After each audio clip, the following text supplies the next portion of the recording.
How many of you all already know about imputation? Or what is the English meaning of imputation? Anyone?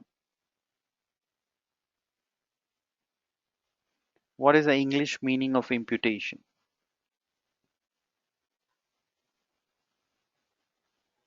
Substitution, absolutely.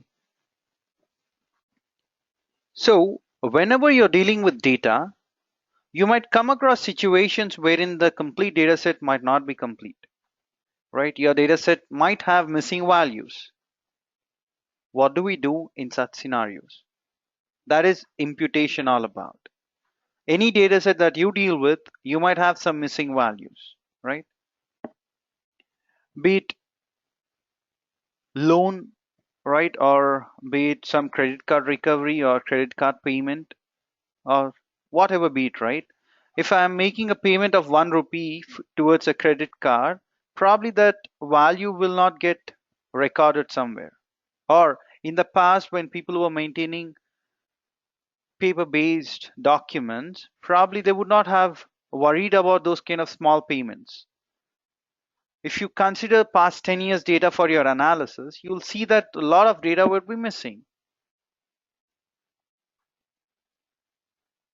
So what do we do under such circumstance is this session all about. Missing values are very common. Needless to say that when you start working, you'll feel that this would be the most important topic which you'll be dealing with. So let me select a pointer there. In univariate data, that means if you have, what do you mean by univariate data? Anyone? We have discussed this in the first session of regression analysis.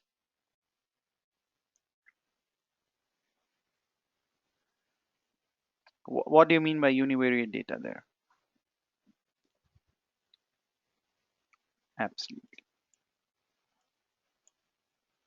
If you have single Y, that is called as univariate data, right, Aditya? If a few values are missing in your Y, then what do you do? Say a few values are missing here in Y, and you have X1, X2, and you have say X3, so on and so forth, right? In this situation, what do you do? Say you have N records. You have N records, and out of that, one particular record is missing. This value say is missing, it's not there. What do you want to do in this situation? How do you build a prediction model? Anyone? A single value is missing in Y. What is your take on that? What would you do?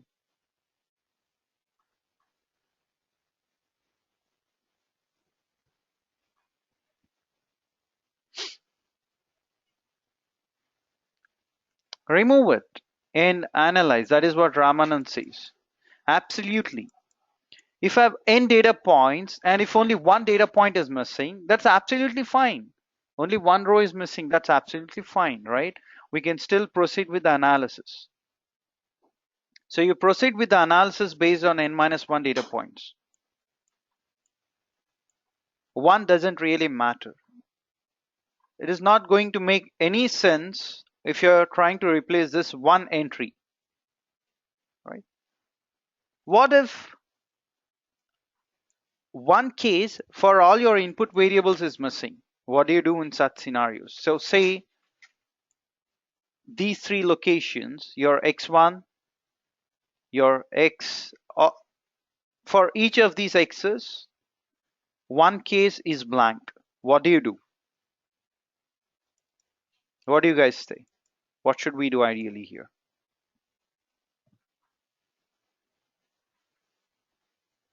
One case. When I say one case, it's one row. One row is missing in all the places. What do you do?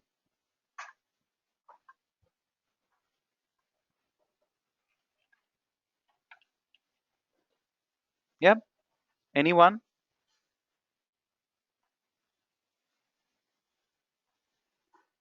Ideally, what do you do? Say you have 1,000 rows. Out of 1,000 rows, one row is empty. One row is empty. It has no data, absolutely blank, or say it has not applicable any values. What do you do under such circumstance? I have 1,000 rows and one row is missing completely. All the values are missing there.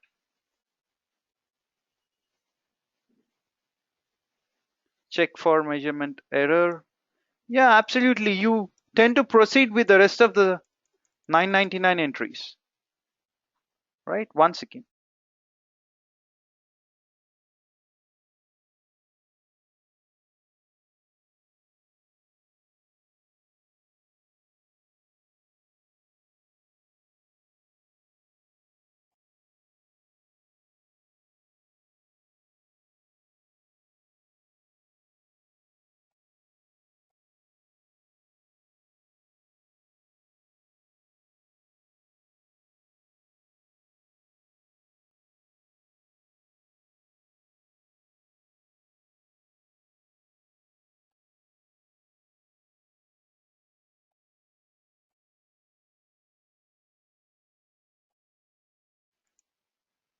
All right.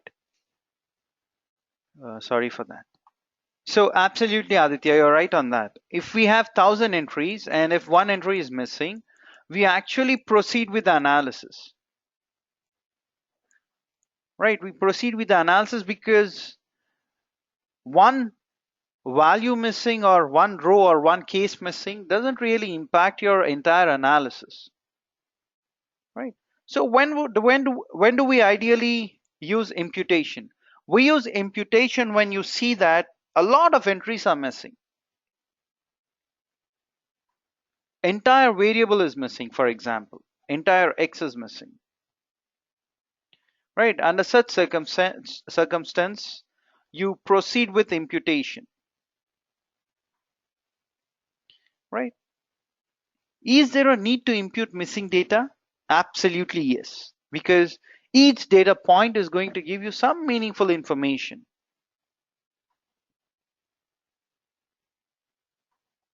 right? And what are the different methods for imputation? Let us look into those now. Even before that, even before we get into what are the different methods of imputation, we need to first look into this aspect here. And these are the common terminologies which would be mostly used in your imputation, right? Y stands for dependent variable and X, another name for this is independent variable. We pretty much know that because Y is dependent on a lot of inputs, it's called as dependent variable, and X's are meant to be independent variables. Missing completely at random. That means your missing value, which is Y, neither depends on X or nor your Y. For example, some customer survey questions are not responded due to non-applicability. It's not applicable for you. Say there is a separate section which says people who are minors need to fill a particular section, right? That question is not even valid for people who are greater than whatever your minor age is, right? So under such circumstance, it's called as missing completely at random. The second case is missing at random. So your missing value Y depends on X but not on your Y. Right. So if your Y is dependent on X and if it is missing, then it's called as missing at random. And here is an example. Respondents in service occupations are less likely to report income for the fear of abduction or for the fear of income tax or the fear of some other reason, right? They would not like to report their income or because of safety reasons, because of some government regulations, probably you should not disclose your income. If someone is not providing you the data because of these kind of reasons, then it is called as missing at random.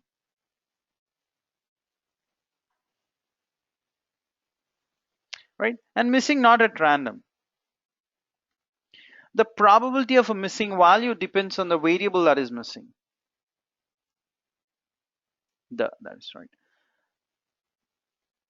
So your entire variable is missing. Say your X is missing, complete variable. And here is an example. Respondents with high income are less likely to report income. If say respondents have income greater than 1 crore or things like that, they do not want to report their income for multiple obvious reasons. So these are the three terminologies that you should be aware of. Missing completely at random, missing at random, and not missing at random. Why are missing data a problem? Right. So let us understand this. Missing data destroys the balance and symmetry in data.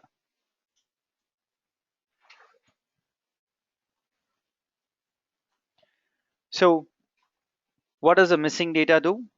If you have a lot of missing data, your data might be skewed basically. It's going to destroy your symmetry if that's a normal distribution, right?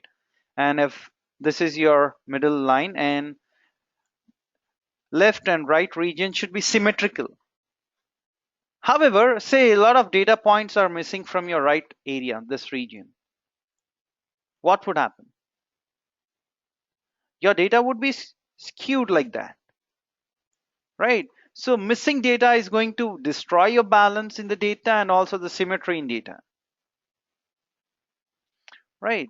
So your most data analysis procedures and a lot of your statistical tools were designed to handle your entire data matrix, and they do not have the capability to deal with the missing data. And you know for a fact that we have the concept of simple random sampling. Remember this by any chance? Simple random sampling. You'll have a population and you randomly pick a sample out of this population,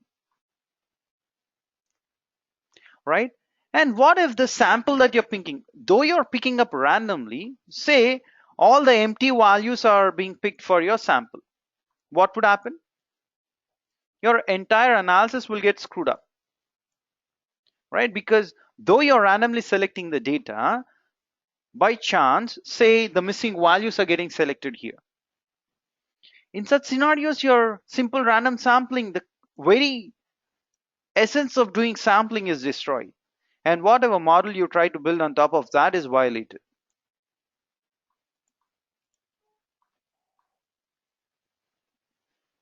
Right? Ignoring missing data, though it gives you a feel that you're working on the completed data set, your loss of information is going to ensure that your model that you're building is not significant, right? And the results as part of using the prediction model that you build would always be biased, right? There won't be any essence in that. That's the problem with the missing data. So if you have missing data, you cannot leave it aside, right? And one more thing which we have discussed is that if the data is missing only in one case or one place, right? One record is missing. That's absolutely okay because you have n minus 1 records to construct your regression equation or do your analysis on, right? We use this imputation technique if you have a lot of missing data points. And let me ask you another question. So say I have a y here, I have x1, x2, and we have x3. We have three inputs. Say this row 1 is complete, row 2 is complete, row 3 is complete. In row 4, only y value is missing. x1, x2, x3 are available for you. Here also you have the data. You have in all the four places. Here also you have the data in all the four places. And for the first row also you have the data for all the four places. Right? Think about this situation, right? Wherein only one value is missing here. Think about the situation. Now, most of the techniques which we are going to discuss on how to impute or how to fill this missing data point would be dependent on this simple diagram which I've drawn now.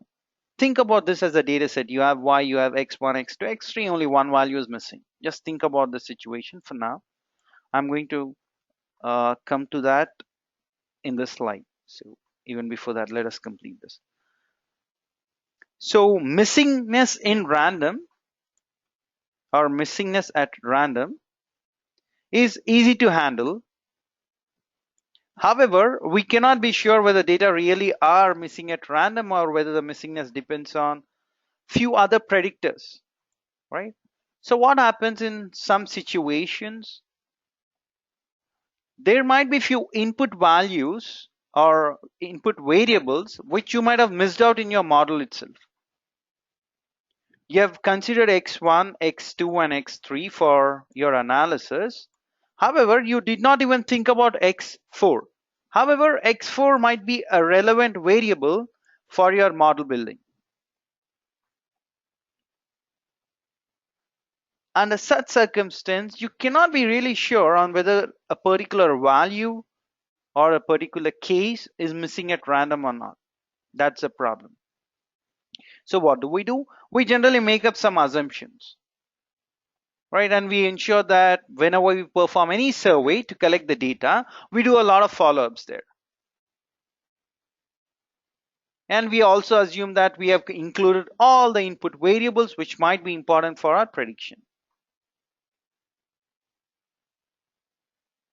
And what do we do in practice?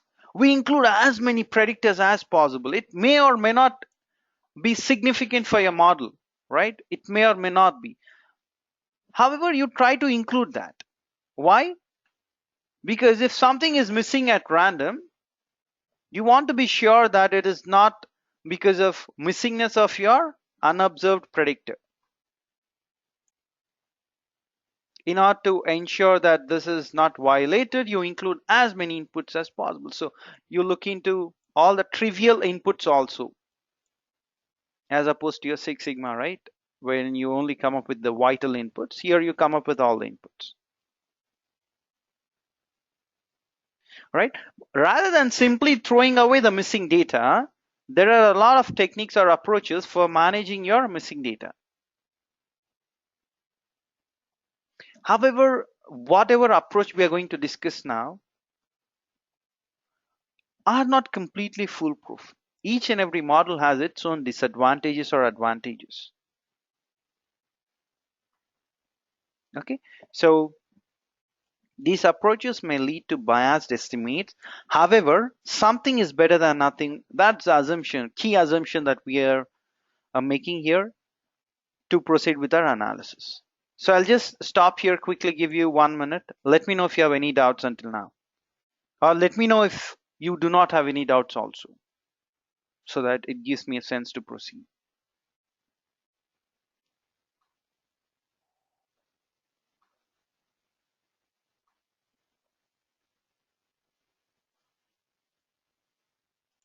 Good to go, Aditya. All right.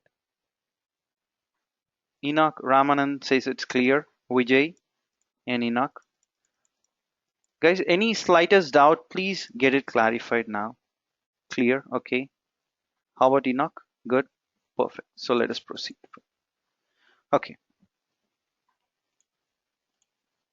When data are missing not at random, that is when your life becomes extremely difficult. We need to understand and model the mechanism that causes the missingness, and model missingness is no small task. If the data are missing at random, the mechanism for missingness is ignorable. So what technique you use to impute the data is not so relevant. However, if your missingness of data is not at random, that is when you need to actually break your head in actually identifying the approach to impute the data. So if it's missing at random, we can proceed without worrying about the model for a missingness. What technique or what approach you use for the missingness, it's irrelevant. However, this does not say that you'll not have any problem with the missing data. You still have the problem with the missing data, right? So we still want to find better estimators of the parameters in a model, right? So you'll have beta naught, beta 1, beta 2, so on and so forth, right? All your coefficients of parameters. Whatever parameter you're trying to predict using your regression technique, you need to ensure that these values are slightly appropriate rather than just ignoring your missing data, leaving it just for the model or your statistical tool to deal with. It's always better to use some kind of a technique. And here are a few of the techniques. These two are called as deletion techniques. So we are going to discuss about deletion techniques and single imputation methods. This thing I will leave it for your own reading, and there are advanced techniques called as model-based methods. I'll leave these things for your own self-reading. It's not that important and out of our scope of discussion here, but I've included those to ensure that you get a sense on what we are trying to do. KNN imputation, right?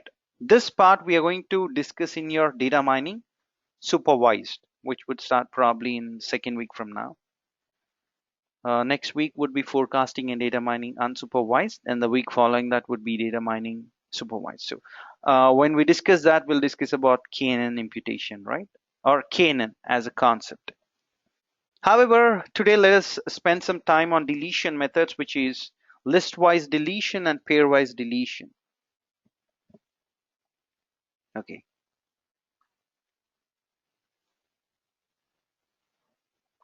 So here we go. List-wise deletion is also called as complete case analysis. The simplest way to deal with missing data is to use only those cases with no missing values in their data, or have no missing data on the variables we want to analyze. So what does that mean? So let me take you back. Oh my God, did I delete that? Okay. So let me quickly write it down here. So you have y, you have all the three or four variables, input variables. Say you have 3, and you have one y, right?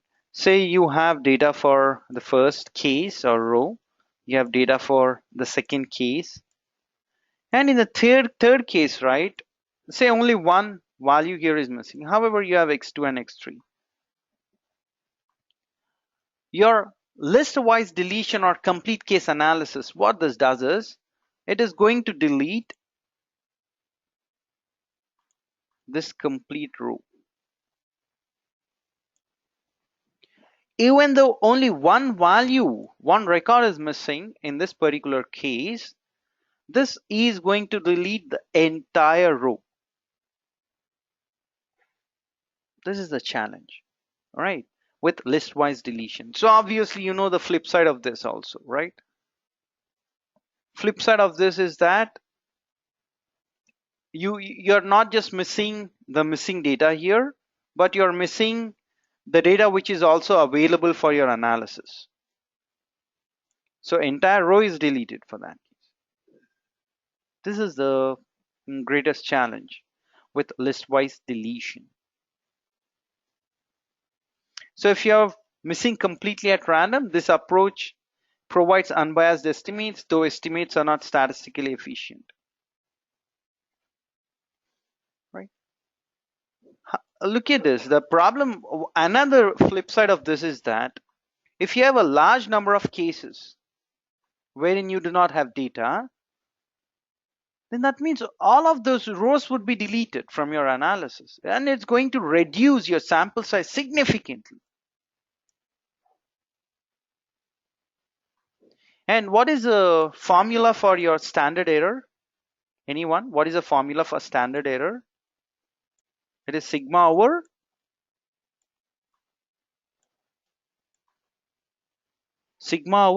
square root of n. Remember? As in how your sample size reduces, your standard error increases. So your estimation efficiency obviously goes down if your sample size gets reduced. That's the flip side of your list-wise deletion. Take this small example, salespop.txt. I believe you should already be having this data set. If not, I'm going to share it today. This is a data set, right, in which you have sales in a store in thousands. So this is your sales. You have the store area, basically this one in 1,000 square feet. You have the town population, which is tpop, and then you have the neighborhood population, which is represented using npop. So you have all these values. Here I have na. Na means this value for npop first value here is missing. So in this case one, which is row one, this value is missing. What does your pairwise deletion do? Sorry, what does your listwise deletion do? It's going to delete your entire row. That means you're not just missing this NA value, but you're also getting rid of the places where you have data. NA.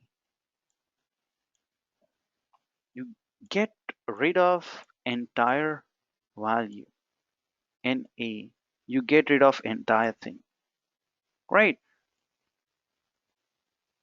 So that is called as your complete case analysis or list-wise deletion. So if you simply run your regression model on that data set where you have NA, this will be your outcome, and the outcome is going to come there in the next one. So here we go. So what did your model ideally do? If you just run a linear regression, right, it deleted 6 observations, missingness. So you have total 384 observations. Out of that, 6 were deleted because it's NA, not applicable.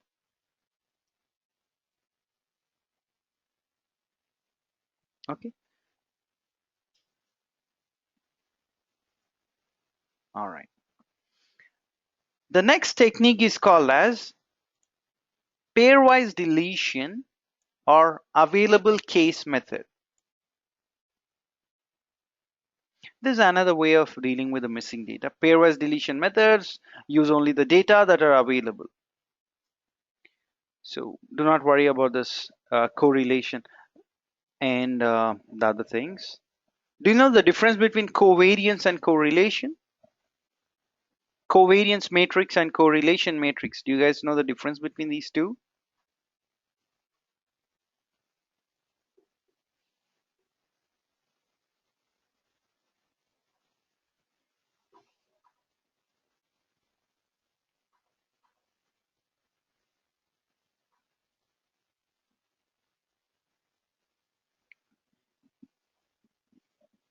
Anyone? What is the difference between correlation matrix and covariance matrix?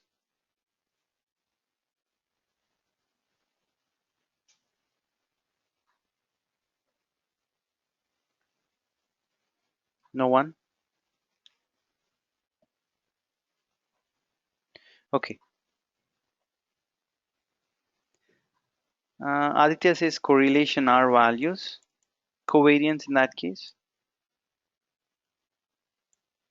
Covariance matrix. Sorry, I'm using mouse to write, so bear with my handwriting on the screen. Covariance matrix versus correlation matrix, right? Whenever I use, say I'm trying to plot covariance wherein x1 has height information in meters, right? And then you have x2, which is weight in kilograms, and I have x3, which is sales in dollars.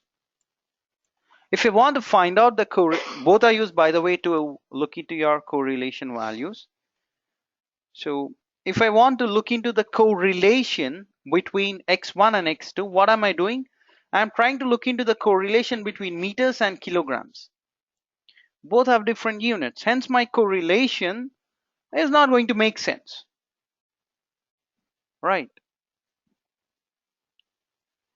If I use covariance, it's going to use the same units. It's not going to standardize the units. However, if I want to use correlation matrix, it is going to first standardize the values. It is first going to standardize um, the units of x1 in kilograms and so on and so forth. Once it standardizes, x1, x2, and x3 will have no units absolutely.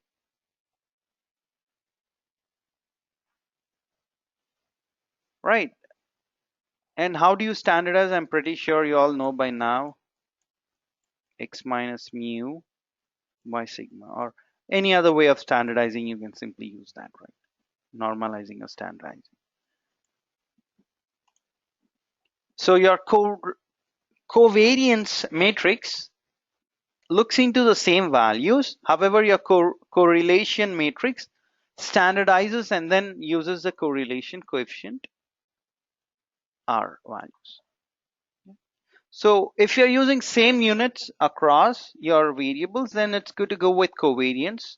But if you're not doing so, you end up using correlation matrix. So in real world, you'll not have input values or input variables, which are all of the same units. Hence, most often than not, you end up using correlation matrix. Huh? So coming back to your pairwise deletion, what pairwise deletion does is, say I have variable 1, variable 2, and say I have variable 3. If variable 1 does not has some missing values, say here it has a missing value, it is going to get rid of the entire variable. However, now what it does is, it's going to look into the correlation between these two values, correlation between these two values, correlation between these two values. And if at all you have a value here, it's going to look into the correlation between these two. It's going to look into the correlation between these two values, so on and so forth, right? So what it ideally does is, it is going to include these two values also and just get rid of this, because the correlation between this and missing value will not be a great correlation. Hence, you'll get rid of that. So look into your pairwise correlation values between different pairs and try to exclude only those places where you do not have any value. Even if you have a single value there, in a case, when I say case, a row, it's going to include. What happens in your complete case analysis or listwise deletion? You're going to delete this entire row even if one value is missing. However, in your pairwise deletion, you're going to just get rid of only the missing value. Using what concept? By looking into the correlation between all the pairs.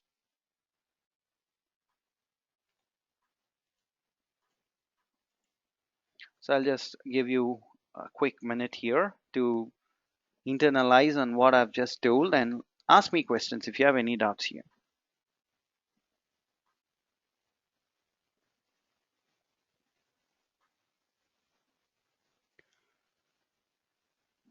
Listwise deletion, normally what does that do? It's going to delete your entire row. However, pairwise deletion is going to remove only the missing values and include all available data. So in that way, all available data is included, hence it is called as available case method. Listwise deletion method is going to delete your entire case, hence it's called as complete case method.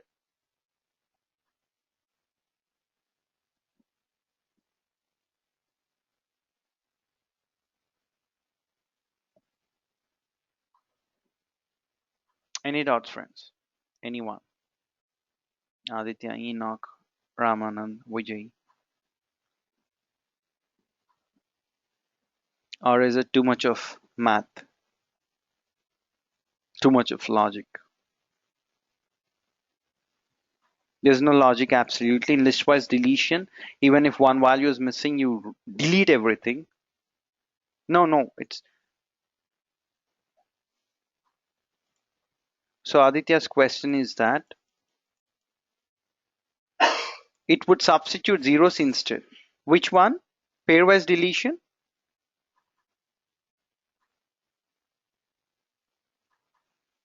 No, it's just not going to include that data. That's it. Yeah, think about it's going to replace with zeros. Think in that way if that's making your understanding better. But in reality, it doesn't include. There's no zero also. If you use zero instead, right, your mean or whatever calculations are involved, those will get impacted. What happens if you take zero in a mean? So I have 6, 7, 8, and there is a value missing there, and then I have 6. When you consider the mean of this data set, right, how would you calculate 6 plus 7 plus 8 plus 6? Though you have only 4 values, your denominator will have 5 because you're considering all these 5. That ideally means that Aditya, you put a 0 here, right? But that's not something which is happening. You just get rid of this. If you get rid of that, your mean would be divided by 4. All right.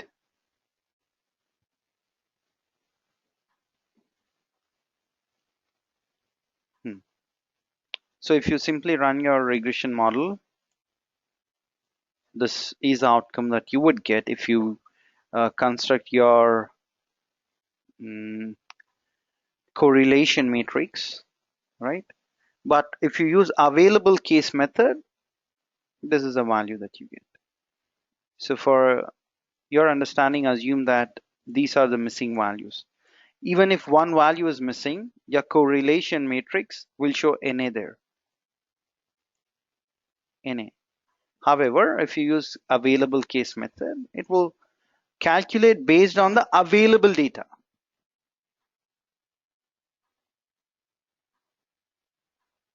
Is the logic making sense? Yeah, friends, is the logic making sense? Here, if you simply run your correlation matrix, right, it's going to give you this outcome. If you're not doing any imputation, this is the outcome that you see. However, if you're imputing using available case method, it includes the available data. Though there are few values missing, it's going to make use of available data and provide you with some correlation value. However, even if a single value is missing, and if you do not do imputation, it will throw you these results. NA, not applicable.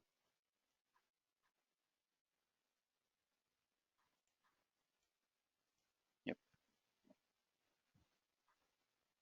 There are a lot of problems with your pairwise deletion, basically. And any imputation technique, it has its own ifs and buts, pros and cons.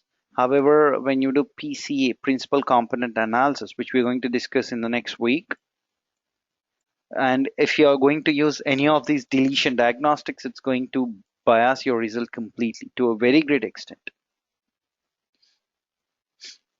Okay, so hold on until then for understanding the differences.